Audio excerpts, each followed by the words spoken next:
m'appelle Sybille de Quérault, j'ai 3 enfants, dont un enfant qui a 27 ans, Ulysse, qui est atteint d'un trouble bipolaire.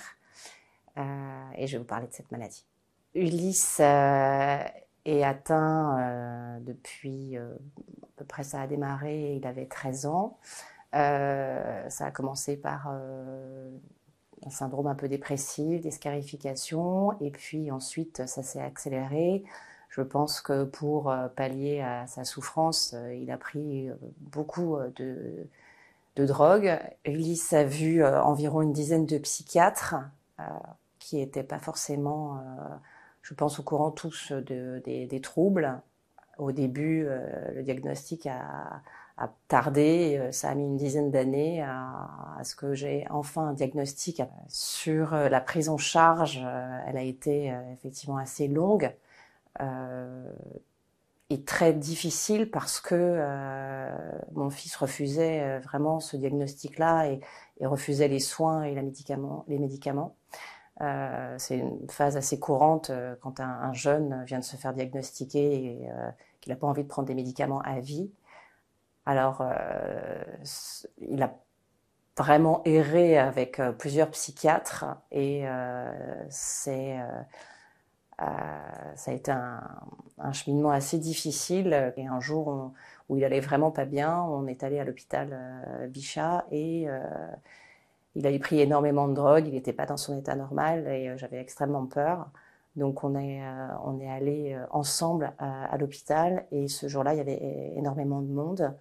On a vu un psychiatre et il nous a dit non, finalement c'est pas une urgence vitale, donc vous allez pouvoir faire la cure de désintoxication à la maison et puis et si jamais il y a un autre épisode, ben revenez.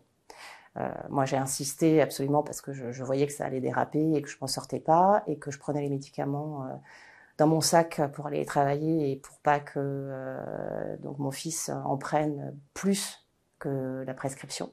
Un jour, il est allé voir le psychiatre, il a pris son ordonnance, il a foncé à la pharmacie. Et quand je suis rentrée le soir, je me suis aperçue qu'il avait avalé une grosse partie de la plaquette. Donc j'ai dû retourner à Bichat et là ils m'ont dit « Ah oui, non mais là, effectivement, on considère ça comme une tentative de suicide, donc on va le prendre en charge. » Et en fait, il n'y a pas eu vraiment de prévention parce que la semaine d'avant, il était déjà dans cet état où il allait très très mal et où il avait certainement envie de se suicider.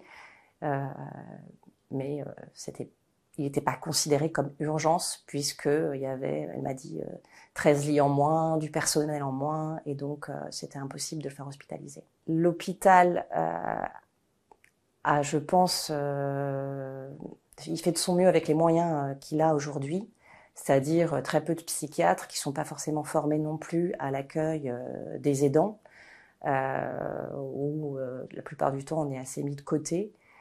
Donc les parents se sentent effectivement seuls face à la maladie et au quotidien de leurs proches. Et ils sont très peu entendus, on leur demande peu leur vision des choses, de ce qui se passe au quotidien, parce que les parents, on n'est pas du tout formés à tomber dans le monde psychiatrique. Et on a l'impression qu'il va falloir se battre pour essayer de mettre tout en place pour que son proche aille mieux. Donc c'est extrêmement épuisant parce que même les psychiatres n'orientent pas forcément ni les parents vers des associations qui vont les aider, ni vers d'autres professionnels de santé qui pourront aider leurs proches. Donc c'est un peu pour les parents une recherche, une enquête à mener sur les soins qui vont correspondre au mieux à son proche. Je me sentais complètement seule, isolée, pas pouvoir en parler parce que j'avais peur que on me regarde différemment, que dans mon travail on se dise c'est une fille entre guillemets à problème, elle a des problèmes familiaux donc elle va être moins présente au travail, elle sera moins performante. Donc ça c'est extrêmement compliqué de pas pouvoir en parler. L'entourage parfois vous regarde différemment parce qu'ils se disent il y a un truc qu'elle a raté, donc forcément elle a divorcé, il y a eu des séquelles, il y a des choses qui n'ont pas été prises en charge. C'est compliqué de tout gérer, c'est compliqué de gérer sa vie de famille. sa vie avec ses autres enfants. Et quand on a 3 enfants, ben, il faut aussi s'occuper des 2 autres.